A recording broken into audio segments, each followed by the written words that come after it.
बहुत समय पहले एक बूढ़ा और निःसंतान दंपत्ति था जो अपने घर में चुपचाप रहता था। उनके घर के पास घने जंगल में बंदरों का एक समूह रहता था। चूंकि पुराने जोड़े के कोई बच्चे या पोते नहीं थे, इसलिए वे बंदरों को अपने बच्चे और पोते मानने लगे और उन्हें इस तरह प्यार करते थे। एक दिन जब बूढ़ा जोड़ा अपने बगीचे में तारों लगा रहा था, बंदर आ गए। उनमें से एक ने पूछा, दादाजी, दादी, आप क्या लगा रहे हैं? बच्चे, हम तारों लगा रहे हैं, बूढ़े आदमी ने जवाब दिया। जिसमें से एक बंदर ने कहा, यह तारों को रोकने का कोई तरीका नहीं है। यहाँ मैं बताऊंगा कि कैसे, और उन्हें पढ़ाना शुरू कर दिया। दादाजी, दादी, तारों को लगाने के लिए आपको अच्छे और गोल तारों के टुकड़ों का चयन करना होगा। उन्हें अच्छी तरह से छीलना होगा। उन्हें एक गोभी में डालना होगा। 7 केले के पत्तों के साथ कवर करना होगा और उन्हें तब तक उबालना होगा जब तक वे पक न जाएं। इसके बाद उबले हुए को लपेटें।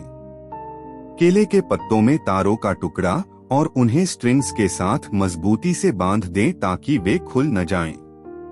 और फिर उन्हें जमीन में गहराई से व्यक्तिगत रूप से रोपण करें और उन्हें मिट्टी के साथ कवर करें।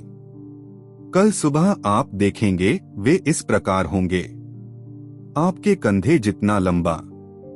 बंदरों पर भरोसा करते हुए पुराने जोड़े ने ठीक वैसा ही किया जैसा कि बंदरों ने निर्देश दिया था।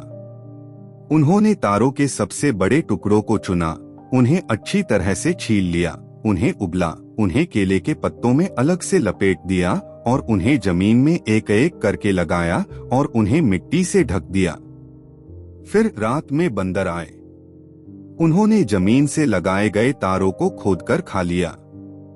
उन सभी को खाने के बाद उन्होंने दलदल में उगने वाले जंगली टैरों को खींचा और उन्हें टैरों के लिए तैयार स्थानों में लगाया और वे वहां से चले गए।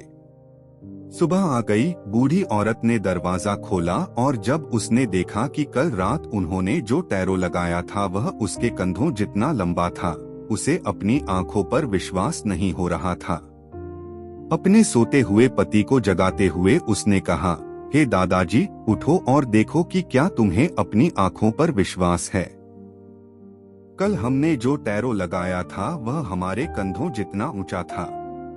बूढ़ा उठा और उसने अपने लिए देखा और कहा, दादी, तुम सही कह रहे हो, वे हमारे कंधों की तरह ऊंचे हैं।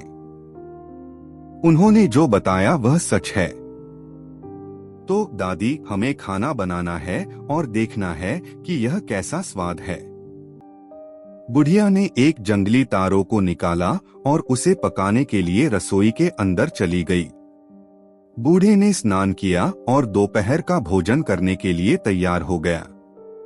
दोपहर का भोजन तैयार हो गया और बूढ़े दंपति ने खाना शुरू कर दिया। टैरो डिश के साथ चावल के कुछ मुंह होने के बाद बूढ़ी महिला ने अपने पति से पूछा, यह कैसा है दादाजी? यह स्वादिष्ट है, उसने बड़े कौर के बीच जवाब दिया। लेकिन कुछ समय बाद उसके गले और मुंह में बुरी तरह खुजली होने लगी और वह चिल्लाया, दादी, हेंतक, दादी, हेंतक।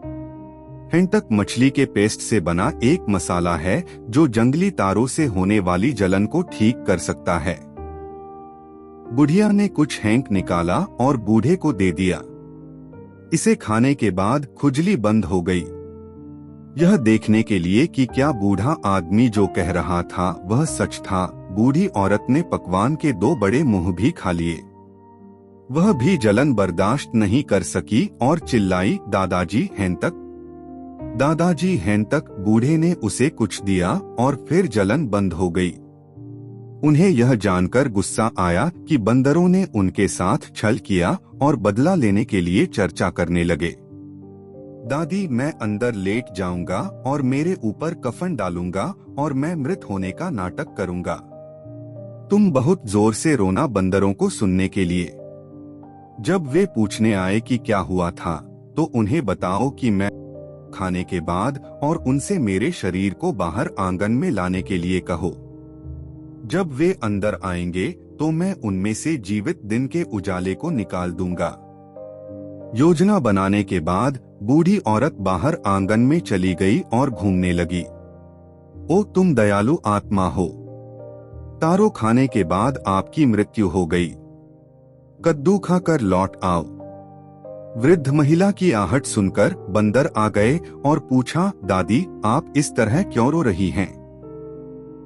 बच्चे, तुम्हारे दादा ने तुम्हारे बताए रास्ते में लगाए गए तारों को खाने के बाद दम तोड़ दिया, वह अंदर ही पड़ा है, कृपया उसे बाहर आंगन में ले आओ। यह सुनकर बंदरों को दुहक हुआ।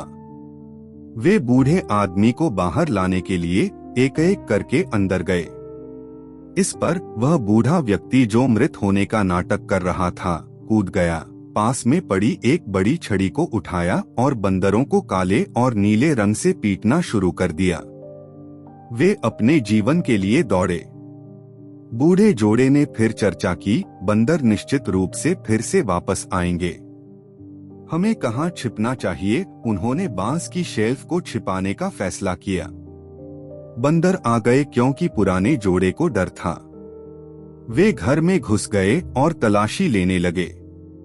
तभी शेल्फ को बांधने वाला तार टूट गया और वे शेल्फ के साथ बंदरों के ऊपर गिर गए। बंदर चौंक गए और भाग गए। यह सोचकर कि बंदर फिर आएंगे, बूढ़ा जोड़ा एक बड़े मिट्टी के बर्तन के अंदर छिप गया। बंदर फिर आए। जैसा कि वे पुराने जोड़े को खोज रहे थे, बूढ़े को लगा कि कुछ हवा गुजर रही है। दादी, मैं कुछ हवा पास करना चाहता हूँ। चुपचाप करो दादाजी, और उसने इसे चुपचाप गुजर जाने दिया। बुढ़िया को भी कुछ हवा गुजरने जैसा लगा। दादाजी, मेरा भी मन कर रहा है कि मैं कुछ हवा भरूं। चुपचाप कर दादी। बुढ़िया ने चुपचाप यह करने की कोशिश की, लेकिन यह एक जोरदार धमाके के रूप में फिसल गई जिसने बंदरों को इतना चौंका दिया कि बंदर भाग गए। वे कभी नहीं लौटे। और फिर पुराने दंपति खुशी से रहते थे। झूठ बोलना बुरा है। झूठ बोलने और छल करने से दुख ही मिलेगा।